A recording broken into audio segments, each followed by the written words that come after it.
السلام علیکم ورحمۃ اللہ وبرکاتہ۔ بسم اللہ، الحمد للہ والصلاة والسلام علی رسول اللہ وعلی آلہ وصحبہ ومن والہ۔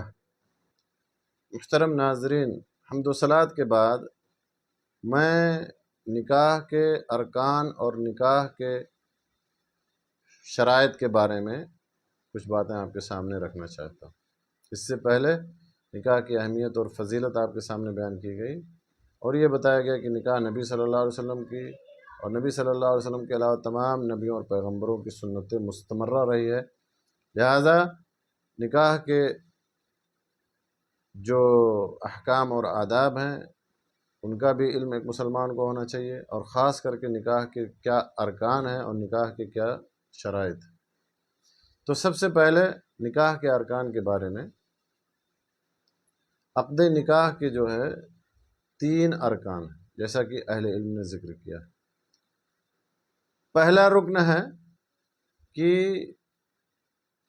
شوہر اور بیوی کا پایا جانا جن کے درمیان کوئی شرعی رکاوٹ نہ ہو، جن کے مابین کوئی شرعی رکاوٹ نہ ہو، جو نکاح سے مانے ہو، یعنی لڑکا اور لڑکی ہو جن کے درمیان کوئی شرعی معنی نہ ہو، شرعی رکاوٹ نہ ہو نکاح سے۔ جیسے کہ اگر کوئی بھائی اپنی بہن سے نکاح کرنا چاہتا تو نہیں کر سکتا، کیونکہ شرعی رکاوٹ ہے نسب کی وجہ سے، اس سے نکاح حرام ہے بہن سے۔ یا اسی طرح سے کوئی ماموں اپنی بھانجی سے شادی کرنا چاہتا ہے تو دونوں کے درمیان شرعی رکاوٹ ہے، کیونکہ ایک دوسرے کے لیے حرام ہے نسب کے رشتے کی وجہ سے۔ اور اسی طرح سے جو رشتے نسب کی وجہ سے ایک دوسرے پر حرام ہوتے ہیں، یا جن کی وجہ سے نکاح حرام ہوتا ہے، ایک دوسرے سے رضاعت کی وجہ سے بھی ہوتا ہے۔ یا اسی طرح سے شرعی رکاوٹ یہ ہو کہ آدمی کافر اور عورت مسلمان ہو۔ تو پہلا رکن ہے کہ لڑکا اور لڑکی ہو، شوہر اور بیوی ہو، جن کے درمیان کوئی شرعی رکاوٹ نہ ہو، شرعی معنی نہ ہو۔ دوسرا رکن ہے حصول الایجاب، ایجاب کا ہونا، اور ایجاب کہتے ہیں اس لفظ کو یا ان کلمات کو جو ولی یا اس کا قائم مقام کہے، شوہر سے کہے، یعنی لڑکی کا جو ولی ہے، باپ ہو، اگر باپ نہیں موجود ہے تو اس کا بھائی الاقرب فالاقرب، یا اس کا جو وکیل یا قائم مقام ہو، وہ شوہر سے کہے کہ زوجتک فلانہ یا زوجتک ابنتی فلانہ، میں نے اپنی بیٹی کی شادی تم سے کر دی، یا فلاں لڑکی کی شادی تم سے میں نے کر دیا، یا فلاں لڑکی کا عقد، فلاں بنت فلاں کا عقد آپ سے ہو رہا ہے، تو یہ ایجاب اس کو کہا جاتا ہے۔ اور تیسرا رکن ہے حصول القبول، قبول کا ہونا، اور قبول ان کلمات کو کہتے ہیں، ان الفاظ کو کہتے ہیں جو شوہر یا اس کے قائم مقام کی طرف سے صادر ہو۔ جیسے کہ شوہر کہے کہ میں نے اس رشتے کو قبول کر لیا، اس ایگریمنٹ کو یا اس عقد کو قبول کر لیا۔ تو یہ 3 ارکان ہیں، لڑکا اور لڑکی یعنی شوہر اور بیوی جن کے درمیان کوئی شرعی معنی نہ ہو نکاح سے، دوسرا ایجاب، اور تیسرا قبول۔ ایجاب لڑکی کا ولی یا اس کا قائم مقام کہے کہ میں نے فلاں کی شادی شوہر سے کہے کہ میں نے فلاں کی شادی تم سے کر دی، اور تیسرا رکن ہے قبول، شوہر کہے کہ میں نے، شوہر یا اس کا جو قائم مقام وہ کہے کہ میں نے یہ رشتہ قبول کر لیا۔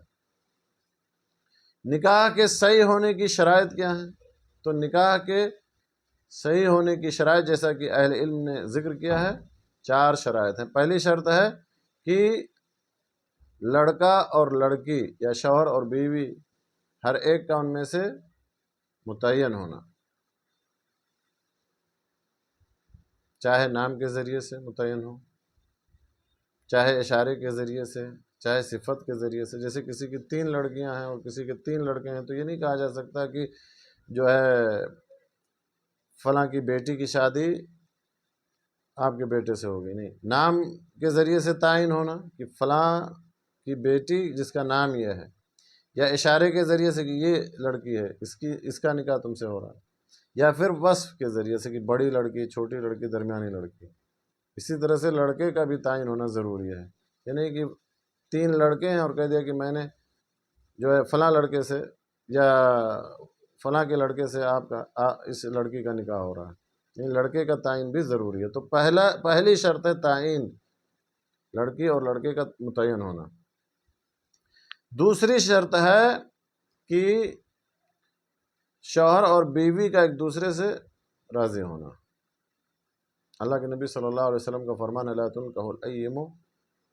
حتی تستأمر، ایسی عورت کہ جس کا شوہر مر چکا ہو، یا ایسی عورت جس کے شوہر نے اسے طلاق دے دیا ہو، تو عدت گزارنے کے بعد اگر وہ نکاح کرنا چاہتی ہے، شادی کرنا چاہتی ہے، تو اس سے اجازت طلب کی جائے گی،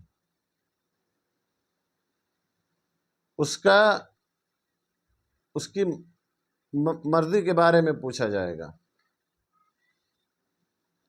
اور اسی طرح سے باکرہ عورت ہے، کنواری لڑکی ہے کوئی، تو اس سے بھی اجازت طلب کی جائے گی۔ تو باکرہ عورت یا کنواری لڑکی کے بارے میں نبی صلی اللہ علیہ وسلم سے جب پوچھا گیا کہ وَكَيْفَ إِذْنُهَا، اس کی اجازت کا کیا مطلب ہے، یعنی کس طرح اجازت دے گی، کیونکہ ایسی لڑکیاں شرماتی ہیں، تو آپ نے فرمایا ان تسکت، خاموش رہنا۔ وَإِذْنُهَا سِمَاتُهَا، بعض روایت کے الفاظ میں ہے کہ اس کی جو ہے اجازت اس کی خاموشی ہے کنواری لڑکی۔ لیکن جو مطلقہ عورت ہے یا متوفی عنہا زوجہ، جس کی شوہر کا انتقال ہو گیا اور عدت گزارنے کے بعد وہ نکاح کرنا چاہتی ہے، تو اس سے اجازت دی جائے گی اور وہ صراحت کے ساتھ کہے کہ ہاں مجھے منظور ہے رشتہ۔ تو یہ دوسری شرط ہے کہ میاں بیوی کا یا زوجین کا ایک دوسرے سے راضی ہونا۔ تیسری شرط یہ ہے کہ لڑکی کی طرف سے ولی کا ہونا، لڑکی کی جانب سے ولی کا ہونا، کیونکہ اللہ سبحانہ و تعالیٰ نے اولیاء الامور کو مخاطب کیا ہے، اولیاء کو مخاطب کیا ہے، وَأَنكِحُوا الْأَيَامَ مِنكُمْ۔ اور اسی طرح سے آپ صلی اللہ علیہ وسلم کی حدیث ایما امرأۃ نکحت بغیر اذن ولیھا فنکاحها باطل، کہ جو عورت بغیر اپنے ولی کی اجازت کے نکاح کر لے تو اس کا نکاح باطل ہے، اس کا نکاح باطل ہے، اس کا نکاح باطل ہے۔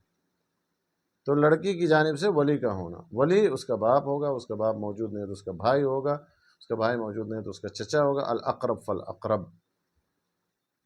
اور ولی کے اندر کچھ شرائط ہیں جن کا پایا جانا ضروری، جیسے کہ عاقل ہونا، بالغ ہونا، آزاد ہونا، دونوں ایک ہی دن، ان دونوں کا مسلمان ہونا، اسی طرح سے عادل ہونا اور مرد کا ہونا۔ تو یہ میرے دوستو تیسری شرط ہے لڑکی کی جانب سے ولی کا، یعنی ولی اس کا نکاح کرائے یا جس کو وہ اپنا قائم مقام بنے وہ نکاح کرائے، تو ولی کا ہونا، ولی کی اجازت شرط۔ چوتھی شرط ہے گواہ کا ہونا۔ آپ صلی اللہ علیہ وسلم نے فرمایا لا نکاح الا بولی وشاہدین، کہ ولی اور دو گواہوں کے بغیر نکاح نہیں۔ سنن طبرانی کے حوالے سے میرے دوستو یہ حدیث ہے۔ اسی طرح سے میرے دوستو نکاح کا اعلان کرنا بھی ضروری ہے، کیونکہ نبی صلی اللہ علیہ وسلم نے وَأَعْلِنُوا النِّكَاحَ، نکاح کے اعلان کرنے کا حکم دیا۔ اور اسی طرح سے شوہر کے اوپر مہر کی ادائیگی واجب ہے، جو عورت کی خاص ملکیت ہے، حق خاص للمرأة، جو عورت کا خاص حق ہے، اس میں کسی اور کا حق نہیں، اور اس کی ادائیگی شوہر کے اوپر واجب ہے، عاجلاً یا عاجلاً، چاہے فوراً ادا کرے یا کچھ مہلت لے لے، لیکن اس کی ادائیگی شوہر کے اوپر واجب ہے، اور وہ عورت کا حق خاص۔ تو یہ میرے دوستو نکاح کے ارکان ہیں اور نکاح کے صحیح ہونے کی یہ شرائط ہیں، جیسا کہ اہل علم نے ذکر کیا قرآن و سنت کی روشنی میں۔ اللہ سبحانہ و تعالیٰ سے دعا ہے کہ اللہ تعالیٰ ہمیں حق بات کہنے، سننے، سمجھنے اور اس پر عمل کرنے کی توفیق بخشے، آمین۔ وآخر دعوانا الحمدللہ رب العالمین، وصلی اللہ علی نبینا محمد وعلی آلہ وصحبہ اجمعین۔